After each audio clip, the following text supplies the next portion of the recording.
seen some more big news in the sports world from Saudi Arabia come out just about an hour ago, in that the PGA Golf Tour is merging with the Live Golf Tour to create a huge combined tour and a combined organisation in golf. It very much underlines the fact that Saudi Arabia is a huge centre point now for sport around the world. What do you think this means overall, particularly for boxing?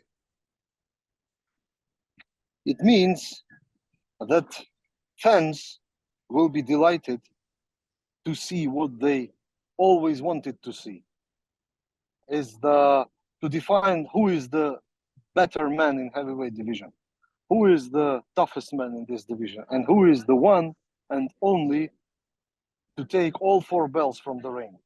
So this is something that is really, really complicated to deliver in a normal market like the US or the UK, but these guys can make it possible. And do you think Tyson Fury has a strong relationship with the guys at Skill Challenge? Is that part of the appeal to signing with them? Let me share my observations regarding Tyson Fury. You know why Usyk called him greedy belly? Because Tyson loves money. If this guy loves money, money will be delivered to him. Very simple. Well, hopefully he'll be watching this. I do have to ask you about some of the criticism, not just of the signing, but also of the stuff with golf that I just mentioned. Amnesty International quickly put out a statement after the golf announcement to say this is the latest example of Saudi Arabia trying to use sport as a way of mitigating, hiding, concealing their human rights record, the sports washing, as it's more commonly known. How aware are you of that situation, and what do you think about those criticisms?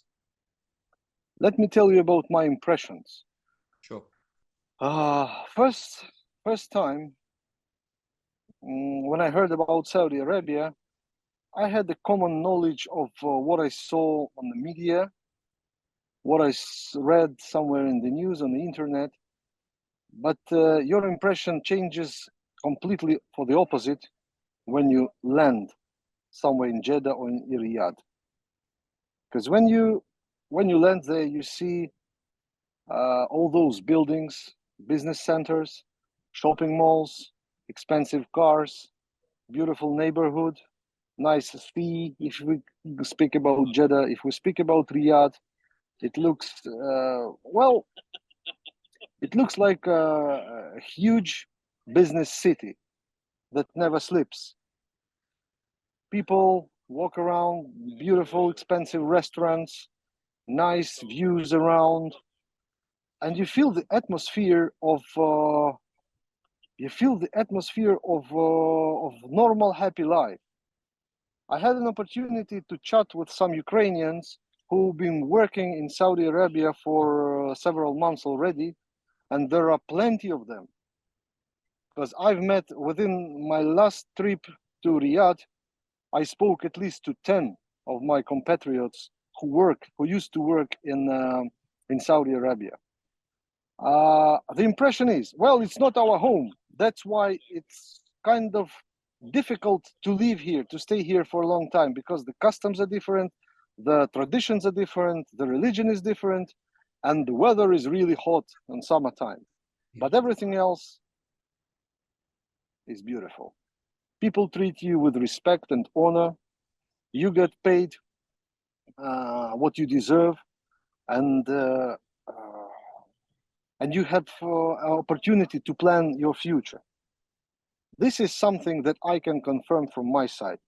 Having already got some experience dealing with these people on the boxing shows, I can confirm that I've never had any negative from their side. I never heard anything that would break my opinion or would change it somehow.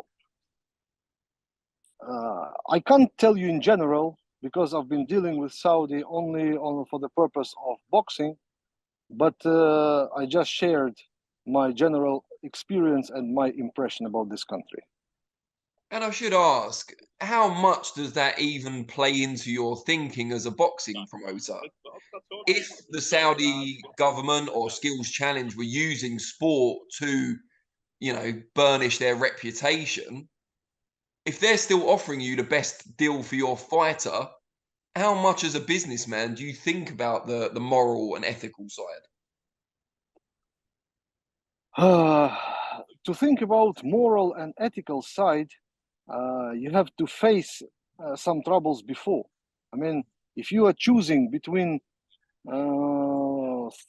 let's say, selling your conscience for money just because the money is big, this is not the way we used to work.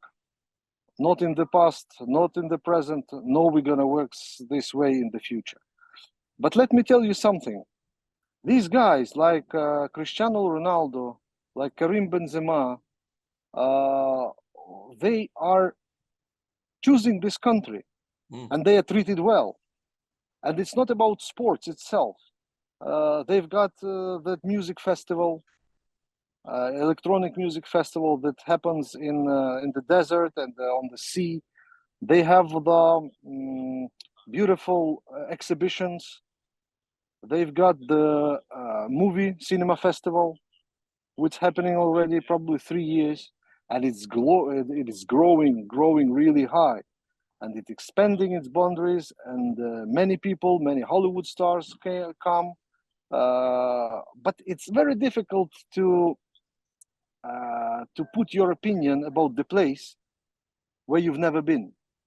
It's like telling someone how sweet sugar is without giving him a chance to taste it. You will never explain how sweet it is unless someone tries, or someone will never understand how good it is unless it tries. So that means that you have to create your opinion about the country on your own experience. So when you come, when you see how it's going, then you can conclude. Otherwise, it's just manipulation. Now, one more issue that's drawn some criticism, although more speculation, I think it's fair to say, and you might be able to lay this to rest anyway. Some people online are talking about links potentially between Skills Challenge and Daniel Kinahan, who is obviously a very controversial figure who has been involved in boxing in the past. From what I can tell, and I'm not an expert, this seems to be mainly due to the presence on Skills Challenge of Amr Abdallah, who has links with Kinahan in the past, we know.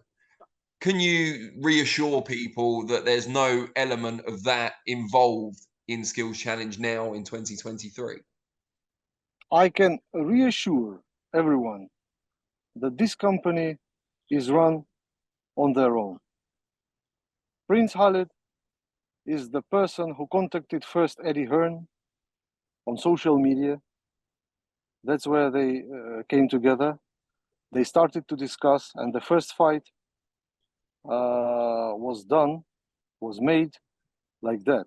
And since that time, Prince Khalid expands his company and works on that. His team, wonderful people who love boxing. Fadi,